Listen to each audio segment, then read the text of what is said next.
March 2000. Every tech company on Earth needed Cisco's routers to connect to the internet.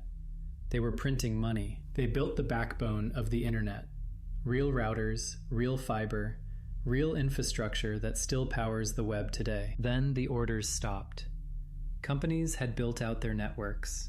They didn't need more equipment, and the stock collapsed. Shareholders lost 86% and never recovered. 25 years later, we're still waiting for Cisco to hit its old highs. Same story, different decade. Every AI lab is now dependent on one company's hardware. If you want to train a frontier model, you need their chips. OpenAI, Google, Meta, Anthropic. There's no alternative at this scale. $5 trillion. That was Nvidia's market capitalization in January 2026. Larger than Apple ever was. Larger than Microsoft at their peak.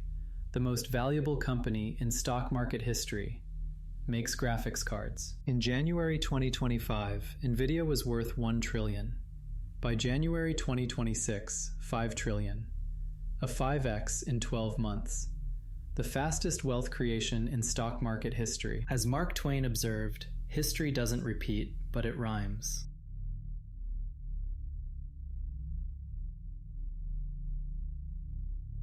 Before we examine the numbers, let's be fair. The people betting on AI aren't stupid. They see something real. Lawyers use it to draft contracts, programmers to write code, students to summarize research. This isn't speculation. The product works and people pay for it. The deployment is real. Microsoft Copilot in Office and GitHub, Google Gemini in Search and Workspace, Meta AI across Instagram and WhatsApp, Amazon Bedrock powering AWS. This isn't concept demos. These are production tools. Gemini powers Google Search. Claude writes code in professional IDEs. Real products, real users, daily. Amazon, Microsoft, Google, and Meta are each spending over $100 billion this year building data centers. The infrastructure build is real. Remember Pets.com? That was a sock puppet and a Super Bowl ad. This is different. Real revenue, real users, paying customers. So if the technology works, if the products are real, what's the bear case? Here's the question nobody wants to ask. How much money is AI actually making? Not spending, not investment, revenue, cash from customers. There's a difference between companies spending on AI and companies making money from AI. Follow the money. Here's the problem. For every dollar companies make from AI, they're spending $12 to $15 building the infrastructure. That math only works if revenue grows fast. For every dollar of AI revenue, companies are spending $10 to $15 on infrastructure. If that ratio doesn't improve, someone loses a lot of money. These numbers are contested, but even the bulls acknowledge a gap. The question is whether it closes in time. OpenAI is the market leader. They have millions of paying subscribers, major enterprise contracts, and they're still burning billions per year on compute alone. The unit economics don't work yet. That yet is doing a lot of heavy lifting. During the gold rush, the people who got rich sold picks and shovels. Nvidia is supposed to be the picks and shovels of AI. Everyone agrees on that. But here's what that analogy misses. The picks and shovels guys still needed miners who found gold. If the miners go home empty-handed, they stop buying tools. Every major tech company is racing to buy Nvidia chips before their competitors do. The fear of falling behind is driving unprecedented demand. This is what a gold rush looks like. 95%. That's Nvidia's share of the AI training chip market. There is no real alternative for frontier AI. If you want to compete with OpenAI, you're writing checks to Jensen Huang. Every single company. Nvidia's customers are tech companies spending billions on AI infrastructure. But if those companies never profit from AI, they stop buying chips. Nvidia's success depends entirely on their customers' success. Money flows in one direction. Nvidia gets paid immediately. Cloud providers get paid monthly. AI startups give away free tiers hoping to convert users later. If that conversion doesn't happen fast enough, the buying stops. This exact pattern has played out before, with the exact same results. Cisco at its peak. Nvidia today. Same market share dominance, same essential infrastructure, same explosive growth. The question is, what comes next? 2000. Telecom companies pour $500 billion into fiber networks. Equipment makers like Nortel and Lucent are posting record revenues selling the gear. Then the orders stop coming. Telecom spending peaks at $150 billion. 2 years later, it's cut by 2/3. Nortel stock drops 99%, Lucent 97%. The equipment companies collapse. Shareholders never saw their money again. But 25 years later, Netflix streams on that exact fiber. The technology won, the investors lost. Every level of the stack depends on the level below it turning a profit. If end users don't pay, the whole thing unwinds.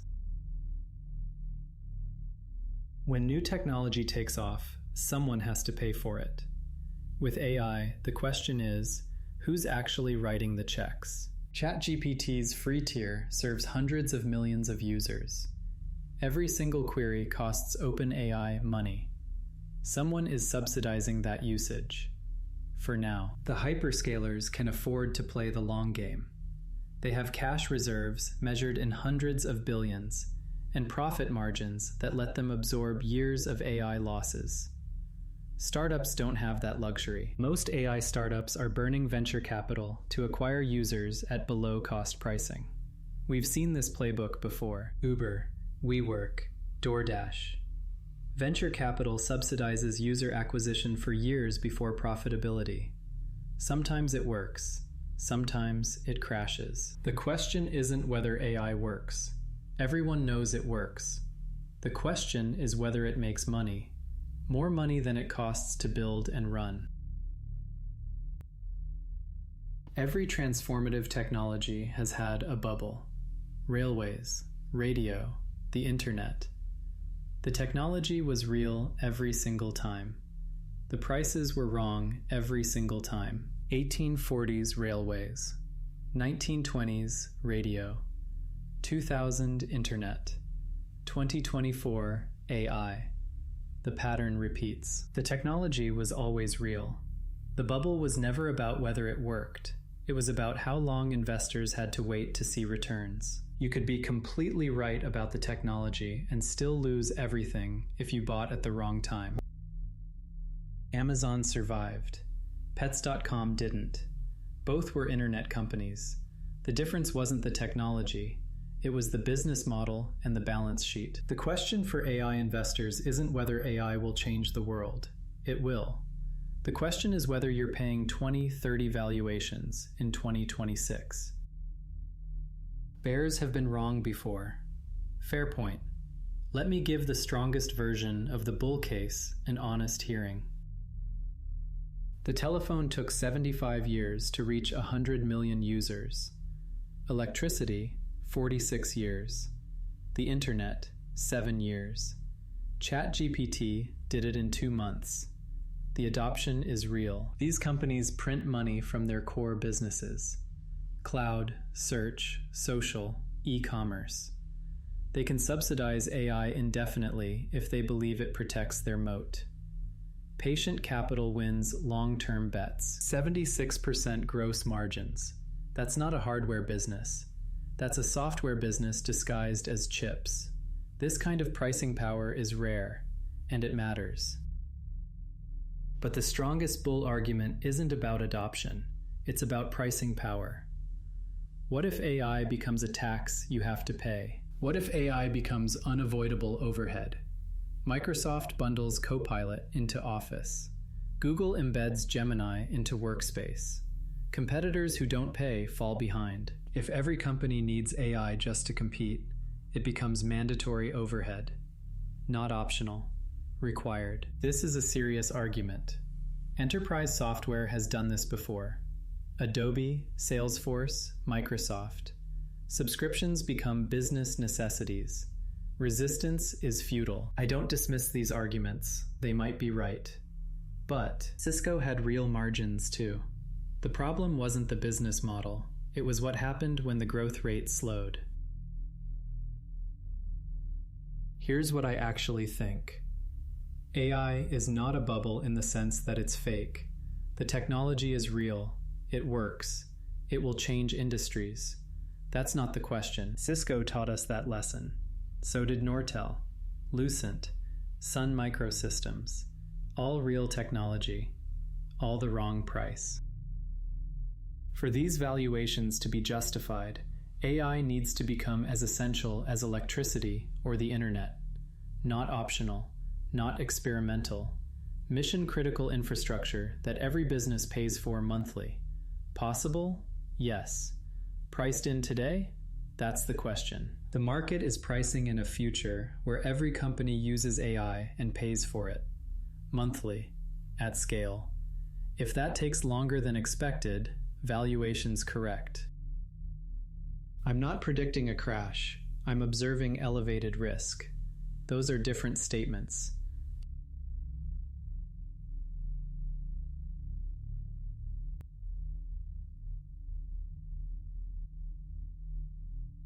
Nobody disputes that AI is the future. The debate is about timing.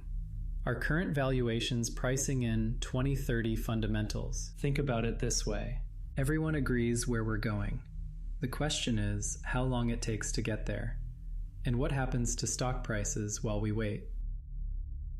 Corrections don't require failure. They only require disappointment. Slower growth than modeled. Higher costs than expected. Longer timelines than priced in. The internet changed everything. $5 trillion evaporated anyway. Being right about the technology doesn't mean being right about the price.